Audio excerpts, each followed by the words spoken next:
Welcome to this week's look at the state of the New York City real estate market. This is for the week of October 21st to the 27th. We're going to be looking at what is going on in the New York City real estate market as we move through this very interesting fall market. We're going to take a look at what's happening in the luxury market, the Manhattan market, and the Brooklyn markets. And then I'm going to wrap it up at the end, give you some additional information as well as my recommendations for best strategies if you are currently active in this market, buyer or seller.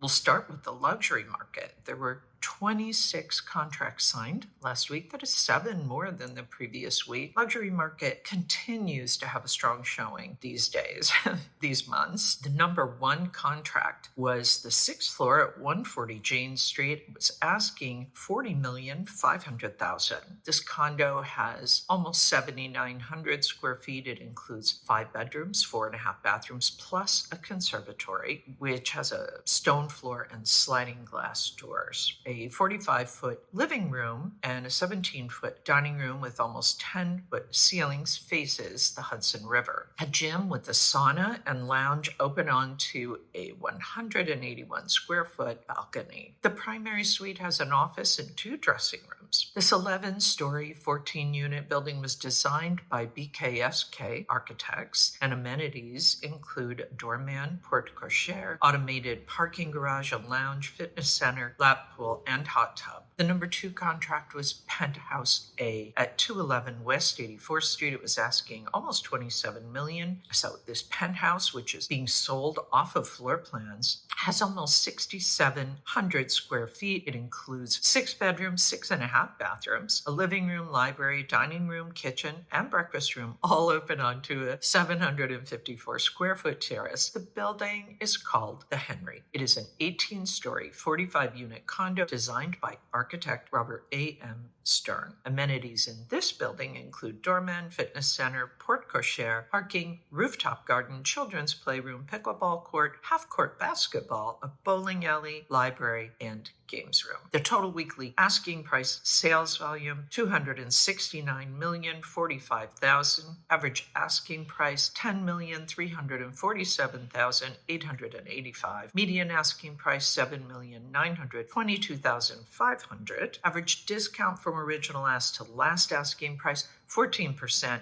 Average days on the market. Wow, this is a real change. 1. That's it for the luxury market. Any questions, please post them below or reach out to me directly at Sotheby's.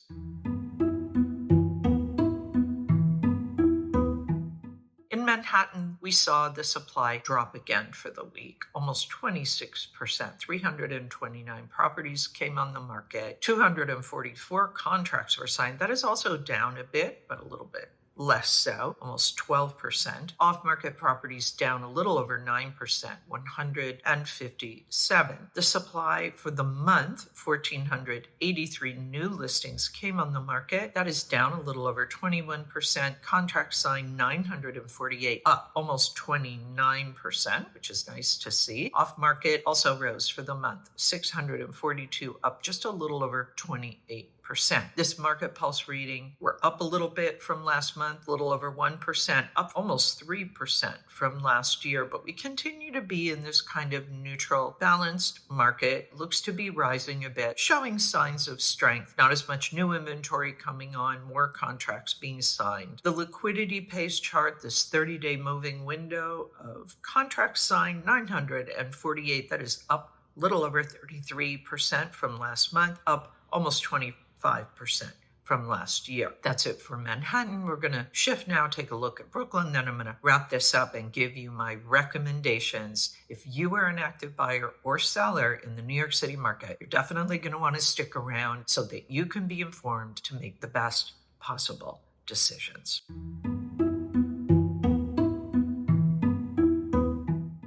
The supply for the week in Brooklyn, just like Manhattan, is down. 156 properties came on the market last week in Brooklyn. That is down almost 25%. Contracts signed also down about 9%. 157 contracts signed. Off-market rose. 57 properties went off the market last week, and that is up about 12%. The supply in Brooklyn down for the month as well. 795 properties came on the market within the month, and that is down almost 25%. Contracts signed up a little over 35%, 639. Off market down for the month, 274 properties went off the market, and that is down just a smidge over 4%. The market pulse in Brooklyn is up 2% from last month and up a little over 2% from last year.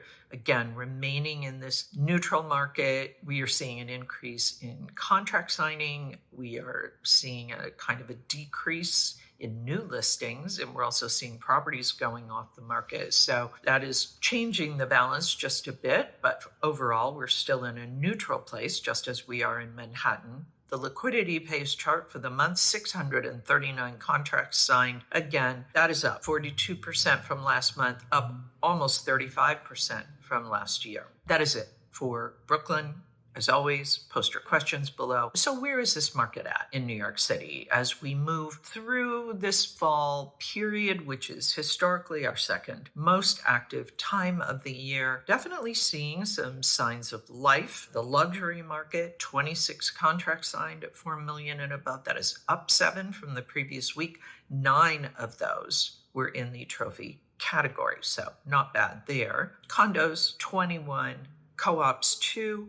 Townhouses, 3. Many of these sales are new development, so people are really looking for condo ownership and turnkey properties, and they are willing to pay a lot for them. Interestingly, 10 were uptown and 16 were downtown. Proportionally, we've been seeing a lot more listings signed uptown rather than downtown, so nice to see that little pop of activity in the downtown contract activity for the luxury market. Manhattan and Brooklyn markets overall remain in a neutral, balanced place. We're at about 6,877 properties for Manhattan right now and about 3,431 properties for Brooklyn. That being said, we are seeing a decline in new supply coming on the market with the election coming in the next, very soon, 2 weeks. Very unlikely to see a whole lot more new inventory coming on.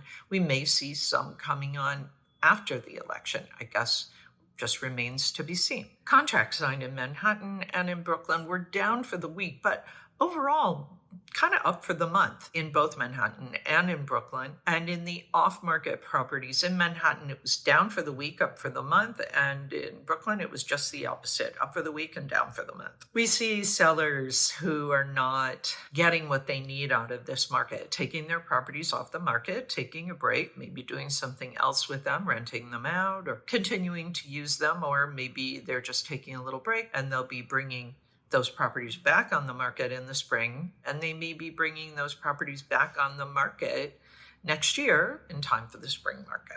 As I said, the market pulse in Manhattan remains solidly in neutral territory with stronger demand and not such a strong showing in the new supply. It's possible that sellers could see more pricing power. And there's a chart that I want to share with you that shows what's going on with the Manhattan market pulse. As I said, remains solidly in neutral territory. We may break a little higher given the trends before going lower for the winter. So let's continue to keep an eye on that. The Brooklyn market pulse shows a kind of a rising, but more or less neutral market. And again, as with Manhattan, this rising trend with solid demand and flat supply suggests that sellers could gain the upper hand.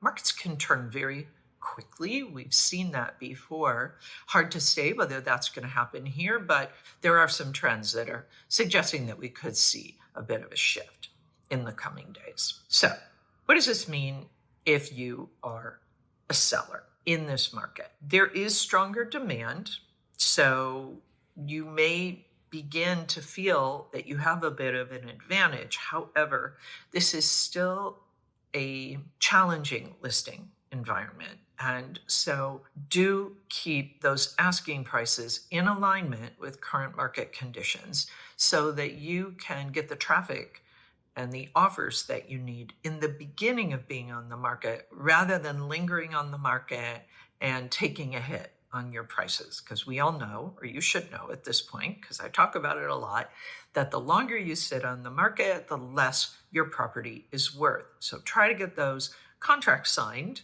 get your deals done within the first 30 days of being on the market. And if you are a buyer, as I said, this could be the peak of supply. Leading up to the election anyway, I don't think we're going to see big pops in supply. However, we may see some additional properties coming on the market before the end of the year. Again, the election may be a kind of an influence, so we'll have to see what happens when all of that is concluded. Prices are holding fairly steady. And, given what I just said to the sellers, I think you can see that, you don't really have all the cards here. It's kind of this neutral balanced market. So keep all of this in mind when you're making offers. If you really want something, let that be reflected in the offer that you make. That is it for this week's look at the state of the New York City real estate market. As always, my thanks to the Olshan Luxury Report and to Urban Digs. The work they do helps me to help you to make great decisions. I'll be back next week with the very latest news on what's happening in the New York City real estate market. In the meantime, take care.